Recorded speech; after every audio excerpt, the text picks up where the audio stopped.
Bismillahirrahmanirrahim. Assalamualaikum warahmatullahi wabarakatuh. Alhamdulillahirabbil alamin wassalatu wassalamu ala asyrafil anbiya'i wal mursalin. Allahumma sholli ala sayidina Muhammad wa ala ali sayidina Muhammad. Yang saya hormati Bapak Edi Waluyo selaku dosen pengampu usul fikih. Perkenalkan, nama saya Atriani dengan NIM 221217. Di sini saya akan menjelaskan terkait tentang sumber hukum Islam. Sumber hukum Islam yang disepakati itu ada 4. Yang pertama adalah Al-Quran. Yang kedua yaitu adalah sunnah atau hadis. Yang ketiga yaitu ijma. Dan yang terakhir atau keempat itu adalah qiyas. Baiklah, di sini saya akan jelaskan tentang ijma terlebih dahulu. Ijma secara bahasa itu artinya mengumpulkan, menyatukan atau menghimpun. Sedangkan secara istilah, ijma merupakan kesepakatan antara ulama tentang hukum syara dari peristiwa yang terjadi setelah Rasulullah SAW itu meninggal dunia. Jadi awal munculnya ijma itu adalah berawal ketika Rasulullah itu wafat.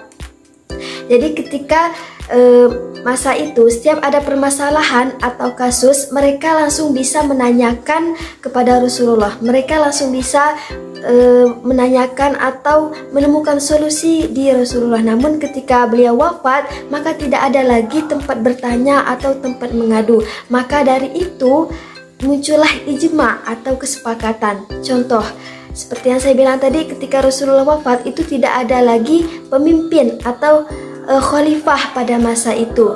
Nah, kemudian umat masa itu bersepakat atau berijma yang menjadi pemimpin atau khalifah pertama setelah Rasulullah itu adalah Abu Bakar As-Siddiq. Mereka sepakat yang akan memimpin atau menjadi khalifah pertama itu adalah Abu Bakar Siddiq. Meskipun pada awal permulaan ada yang tidak menyetujui, namun pada akhirnya mereka setuju. Kesepakatan inilah yang disebut dengan ijma. Kemudian syarat-syarat melakukan ijma. Menurut para jumhur ulama, syarat-syarat ijma itu ada 3. Yang pertama yaitu adalah yang melakukan ijma tersebut adalah orang yang sudah memenuhi persyaratan mujtahid. Jadi mujtahid itu adalah orang yang melakukan ijtihad. Nah, syarat-syarat untuk menjadi mujtahid itu adalah harus menguasai bahasa Arab, harus menguasai ilmu-ilmu tentang bahasa Arab, baik itu ilmu nahwu sharafnya, ilmu balaghah dan lain sebagainya. Selain itu, seorang mujtahid juga harus menguasai Al-Quran, menguasai ilmu-ilmu tentang Al-Quran, harus memahami kandungan ataupun tafsiran-tafsiran Al-Quran seperti ilmu asbabun nuzul dan lain sebagainya. Kemudian syarat melakukan mujtahid yaitu harus menguasai sunnah Nabi dan masih banyak syarat-syarat lain.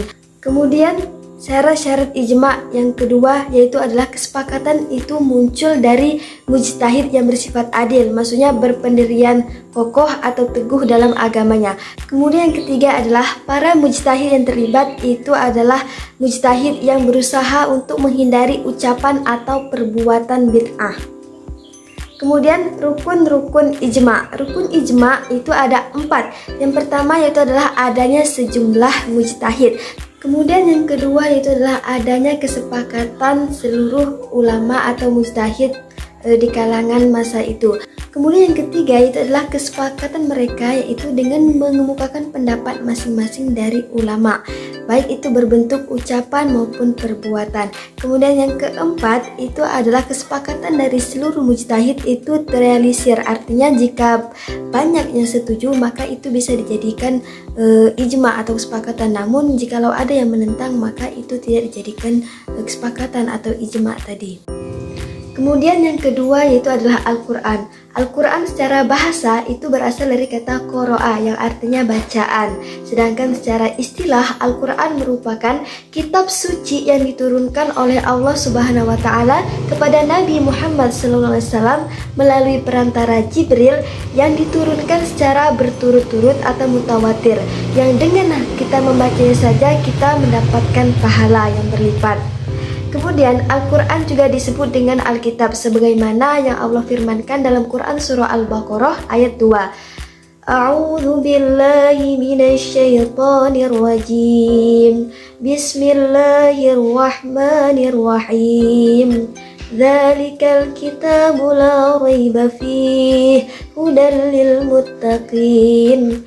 kitab itu tidak ada keraguan padanya dan petunjuk bagi orang-orang yang bertakwa. Dan dimaksud dengan kitab ini adalah jelas-jelas Al-Quranul Karim. Kemudian hukum-hukum dalam Al-Quran itu terbagi menjadi 3. Yang pertama yaitu adalah hukum i'tiqadiyah, yang kedua itu adalah hukum moralitas, dan yang ketiga itu adalah hukum amaliyah. Hukum i'tiqadiyah itu hukum-hukum yang berkaitan dengan keimanan, baik itu kepada Allah, malaikat, kitab, rasul, dan lain sebagainya. Kemudian yang kedua yaitu adalah hukum moralitas, yaitu hukum-hukum Allah yang berkaitan dengan hal-hal yang harus dijadikan perhiasan bagi seseorang untuk berbuat keutamaan dan menghindari kehinaan. Kemudian yang ketiga itu adalah hukum amaliyah, yaitu hukum-hukum Allah yang berkaitan dengan ucapan, perbuatan, transaksi, dan lain-lain. Nah, hukum amaliyah ini dibagi menjadi 2. Yang pertama itu ada hukum ibadah, yaitu seperti sholat, puasa, zakat, haji, dan lain sebagainya. Kemudian yang kedua itu adalah hukum muamalah, seperti jual beli ataupun transaksi-transaksi lainnya. Kemudian yang ketiga itu ada kias. Kias secara bahasa itu artinya ukuran atau mengetahui ukuran sesuatu, atau juga menyamakan.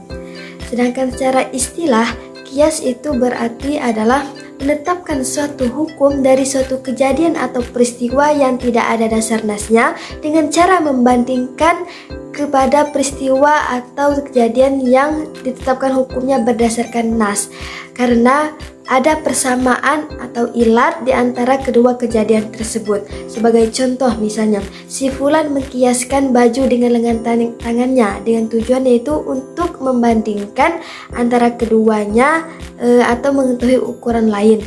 Kemudian secara bahasa juga kias itu artinya menyamakan. Contoh, fulan mengkiaskan ekstasi dengan minuman keras. Artinya itu menyamakan ekstasi dengan minuman keras. Kemudian rukun-rukun kias. Kias mempunyai 4 rukun. Yang pertama yaitu adalah aslun atau asal, hukum pokok. Kemudian yang kedua yaitu adalah far'un, hukum cabang. Yang ketiga itu adalah ada ilat, persamaan, dan yang terakhir adalah hukum. Contohnya misalnya Allah telah mengharamkan arak karena itu merusak akal dan membinasakan badan.